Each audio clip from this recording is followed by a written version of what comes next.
Paula, and today I'm going to see if I can prove that you can make sourdough bread without being perfect. Okay, I should start by saying that I start with the Pantry Mama sourdough farmhouse white sandwich loaf. And although I do weigh most of my ingredients, some of it doesn't really matter that much. I'm changing my units to grams, and I start with 45 grams of sugar,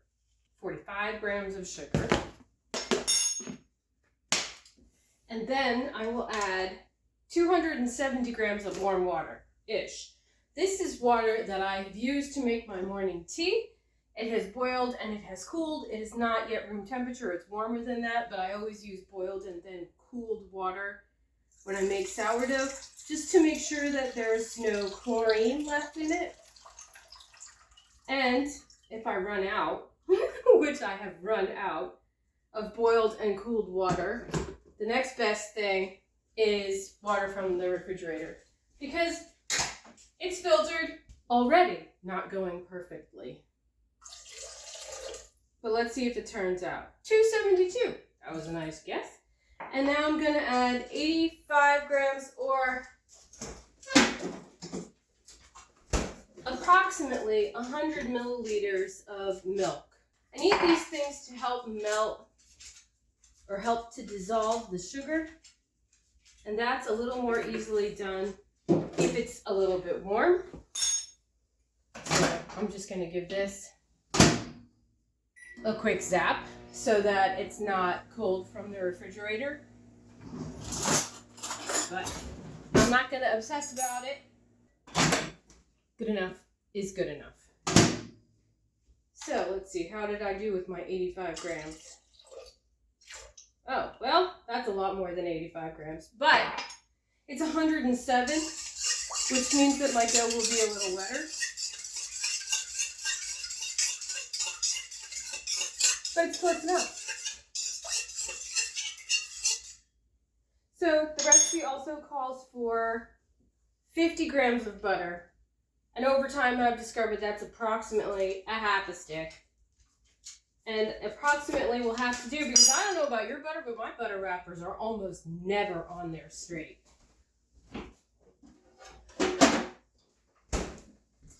And I'm going to melt the butter in the microwave. And I will do that, let that melt and then cool again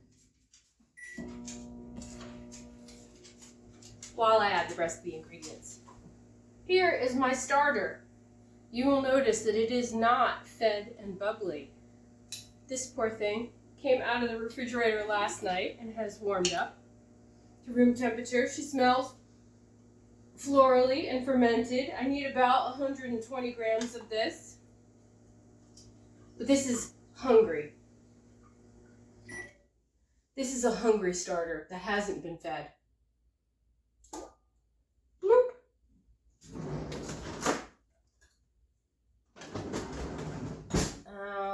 I made sourdough dinner rolls for Thanksgiving.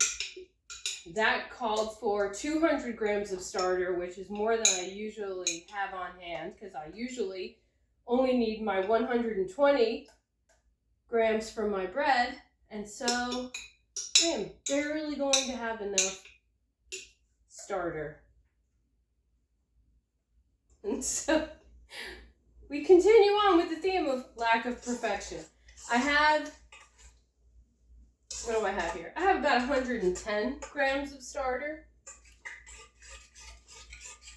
But my starter's kind of old, and she's a little strong, so I have every faith that she will get her job done. I'm going to need some boiled and cooled water to feed her. Also, it's time for another cup of tea. Oh, it's not plugged in. Okay, well, we'll do that while we wait. Have you tried plugging it in? Okay, so we have our sourdough starter in milk, sugar, and water mixture. And now I'm going to add, the recipe calls for 600 grams of bread flour. I also don't have that. I have King Arthur all-purpose flour, and it has 11.5% of protein, where to be called bread flour, it needs to have 12. Somewhere between 12 and 14 is typical for bread flour. 11.5? Close enough. And yes, I make this bread once a week, and this is how I always do it. 607, close enough.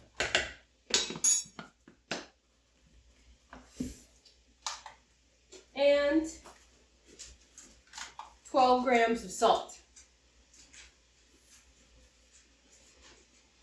2, 3, 4, 5, 6, 7, 8, 9, 11, 12. Woo, I did it.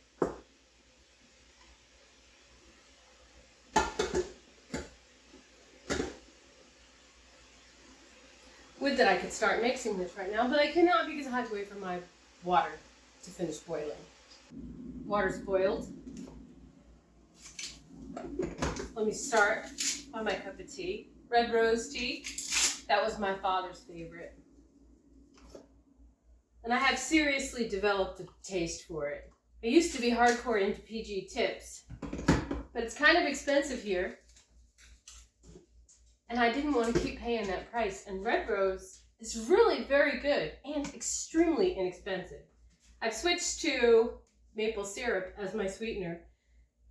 I read an article online that said you can do a 1-to-1 substitution for sugar, and maple syrup has a lower glycemic index.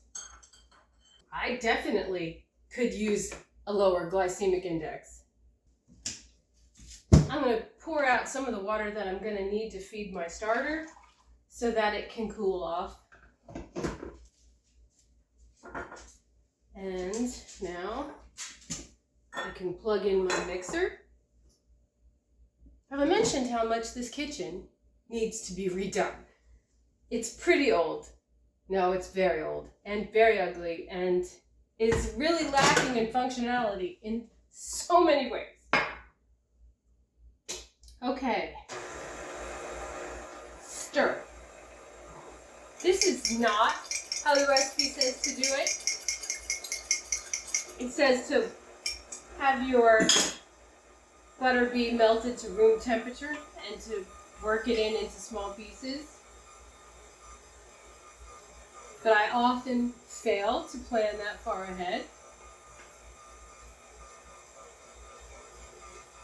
And I have not found the bread to be unpleasant the way that I make it. Is it perfect? I don't know. Is it the way the recipe intended? I don't know. But it's delicious. And it is a soft sandwich bread.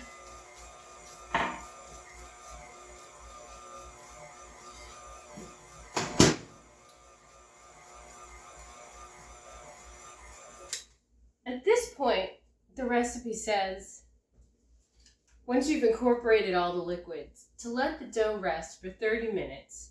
This is, I believe, what's called the autolyse.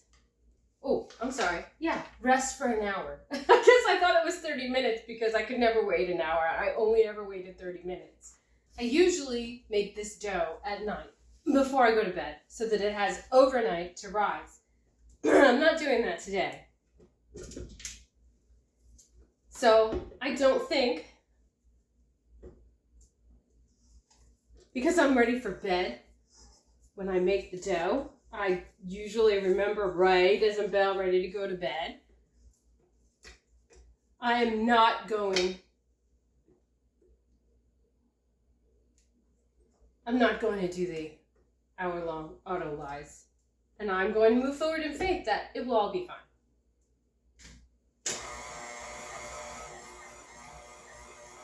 She suggests that if you have a KitchenAid stand mixer like mine, which is pretty strong, and this is an old one. I got this one from my husband for our very first Christmas, 2001. So she's pretty hefty. She served me well. She can knead this dough. She recommends if you're using a KitchenAid that you let it run for 2 minutes and then let it cool off, and then let it run for 2 minutes and let it cool off, so that you get a total of 10 minutes of kneading time. I also don't do that. I let it go for about 10 minutes. What do we got here? Okay, I do. I let it go for about 10 minutes. Sometimes she gets warm, but she doesn't ever really get hot. So I'm not ever concerned that it's going to overheat. If I was concerned it was going to overheat, I would stop and let it cool off. But I'm not usually concerned that it's going to overheat. So we're just going to let this do its thing for 10 minutes. I'll be right back. So why am I going on and on about how I can make this recipe not at all as the recipe says? Is it because I don't care or I have disrespect for the recipe or the recipe developer? Not at all. I have the utmost respect for the recipe developer. And I also believe that anything that you do, you should do to the best of your ability. But sometimes your best isn't always the same. Sometimes my best isn't very good. Sometimes the ingredients that I have on hand aren't the same. Sometimes I can't afford the expensive bread flour. Sometimes I forgot to feed my starter and it's not really ready to cook with. Checking to see if my best is good enough, even if my best is woefully sad, I think that's a good exercise as well. And I don't think that you should let things like not being able to afford expensive bread flour or not having an expensive jar to store your sourdough keeper. This is an Aldi Priano pasta sauce jar that I really like because it actually even has measurements on the side. And it was, free with purchase of sauce, which I was going to buy anyway. So I put that in the dishwasher and washed it, and now it's my sourdough starter holder. I think it's important to know that the level of your best isn't always the same, and you should always do your best. And you can only ever do your best. And a lot of times, your best is good enough. Almost all the time, your best is good enough. And it's always all that can be asked of you. During the holidays, my son let me know that he did not appreciate his middle school years when he was not interested in school, and I forced him to get good grades. And I forced him to get good grades because he's ridiculously smart, and he was absolutely capable of it. And he only wanted to work hard enough to get C's and just, move on to the next grade. But I knew that wasn't his best. He wasn't even close to his best. So I made him work harder because I believe in the value of doing hard things. Doing hard things makes you stronger and able to do more things and even more difficult things. I was deeply saddened to know that he's so resentful of my pressure for him to be a good student. And I certainly didn't pressure him to be a good student because I wanted him to resent me and resent his time in middle school. Then again, middle school sucks for everybody, really. But it does sadden me to know that he resents the pressure that I put on him to be a good student. But I'm not really sure what or how I could have done it differently. I just told him, and I believe this. Just do your best. At any given moment, do your best. And your best is good enough. So I've heard that if the dough is starting to pull away from the sides of the bowl, then it's kneaded enough. And I do see that it is starting to try and pull away from the sides of the bowl. So I'm going to scrape it down and give it another quick stir, and then I'll probably call that done. I got this dough scraper at Walmart. Definitely worth it. A regular spatula is not strong enough to scrape down the sides of a bread bowl. This one is silicone covered, but it has a steel, metal, has a metal inside so that it really is very rigid.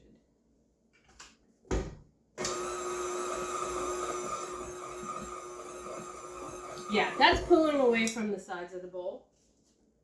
Definitely.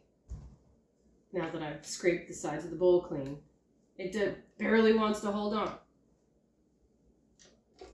Am I obsessive about getting every last bit of dough? Yeah, maybe a little bit.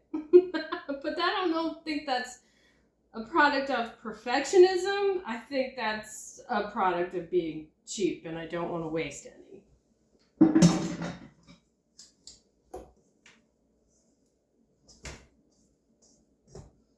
Now, the recipe does say that this shouldn't be a sticky dough, but I already know that I added more liquid than the recipe called for, so I'm not surprised that it is a little bit sticky, and that's okay. Do you like my bowl cover?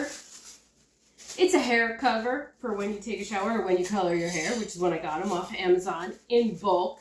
Now that I use them to just cover my bowls. So here's the dough. My driveway alarm is going off. And I don't know if someone's here or if it's just a deer. Okay, I'm gonna feed my starter now with a 1:1 ratio. And hopefully that'll be enough. 1 is the amount of starter left in the jar. And I know that my jar is about 365. And I only have 395. So that means I only have about 30 grams of starter, which means I'm going to have to feed it a lot after this. Okay, it'll be fine. We're fine. We're all fine here.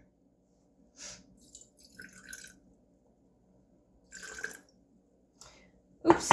Okay, we have 49 grams of water, which is more than 1:1, and we're going to hope for the best. She's a pretty strong starter. I think she's going to be okay.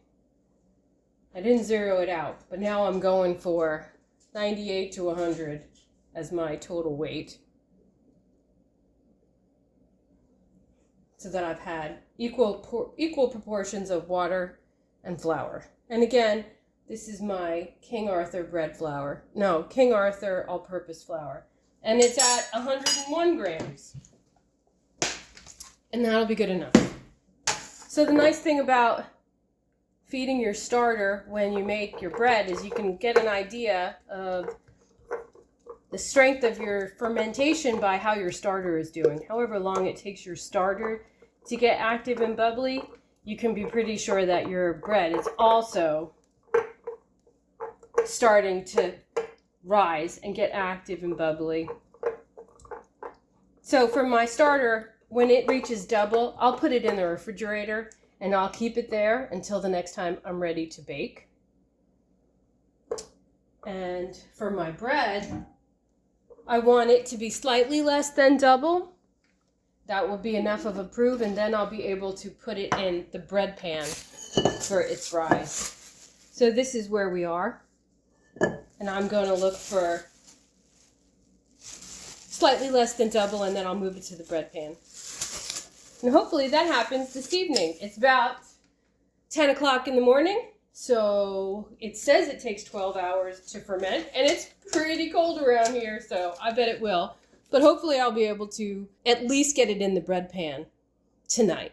It's been about 3 hours, and you can see that we have not doubled, but we are getting little bubbles. It's starting. The dough is starting to rise. We're not anywhere close to doubled. It's just barely rising, but it's cold in here and it's only been a few hours. I'll check back with you later. Okay, so it's been 5 hours since I fed it. It is definitely doubled.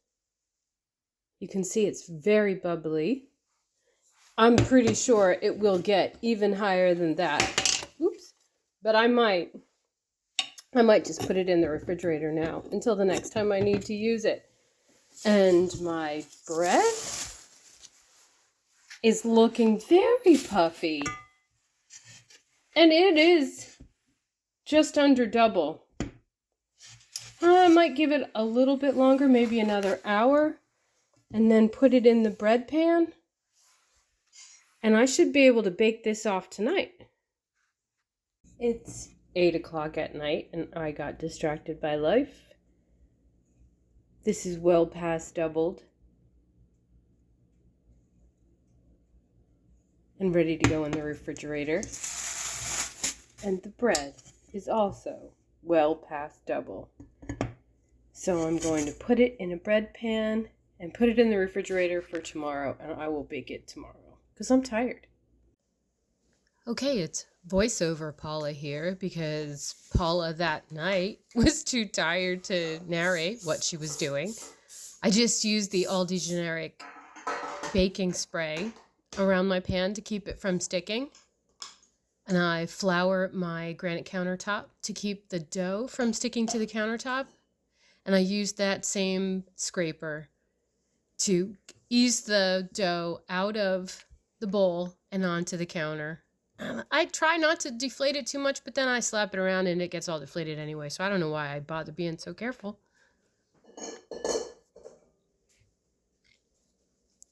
I don't know if there's a right way or a wrong way to shape bread. I am trying generally to manipulate it into a rectangular shape and trying to distribute the mass of the dough evenly over that rectangle. So I pick it up, stretch it out, pat down the bubbles, try to manipulate the thick parts. But like I said, I'm just generally trying to get it into a rectangular shape. Come at me in the comments and tell me the right way to do it. I don't know. Just make it a rectangle so that I can roll it into a loaf. I was supposed to let it rest. You're supposed to tip it out of the bowl and let it rest on the counter for a half an hour before shaping it. And like I said, this is right before I'm ready to go to bed, and I barely had the presence of mind to shape it. Never mind let it rest. I didn't even narrate.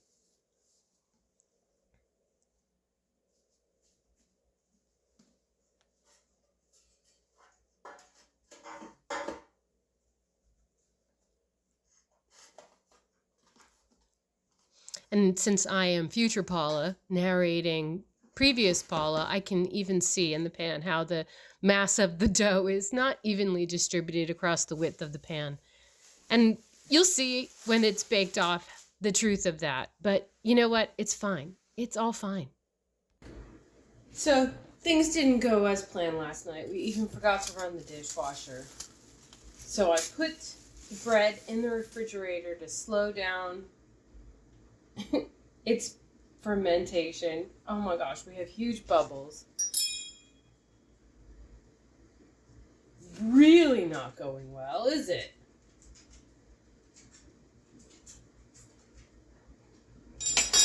Hopefully, with the big bubbles killed, it'll be okay. I'm going to leave it under a wet tea towel now, give it a few hours, and hopefully we'll have bread for lunch.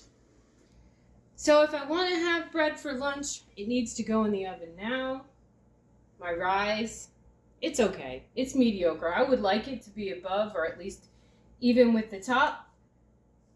So we are going to have slightly dense bread, but it's going to be okay. We're going to bake it off and it'll be just fine. I'm sure it'll be delicious.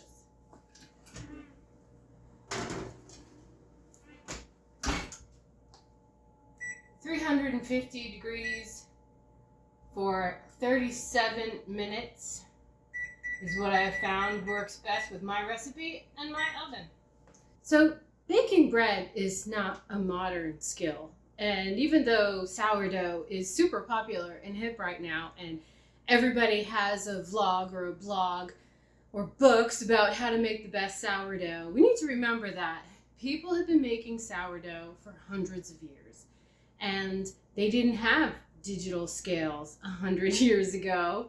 They were eyeballing it or using homemade measuring cups and flattening it out with their fingers. And at the end of the day, they all had bread. Was it as consistent and professional as we're able to do now? No, probably not. But it was all good. It was all edible. It was all real food. So even if my current sourdough is going to be somewhat underproved or overproved or has a bad rise, or the worst, when there's gigantic holes in it that make your peanut butter and jelly just slide right out. Even if all of those things happen, it's still healthier than store-bought white bread and more delicious. I made it myself, and it may not be perfect, but it was the best I could do today, and that's good enough. Okay, timer is about to go off. I don't know how it looks. I don't know how it tastes, but it smells amazing. Oops.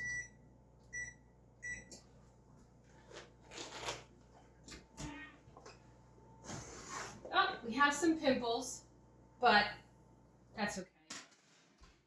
It looks pretty nice. I think it's going to be okay.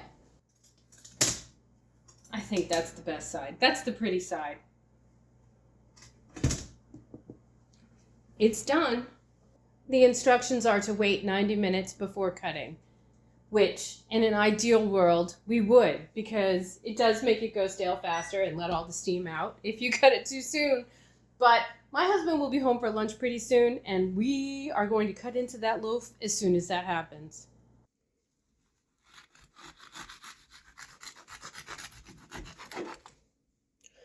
Oh, that looks good. It doesn't look too dense. Looks great. Don't try to go too thin when it's warm.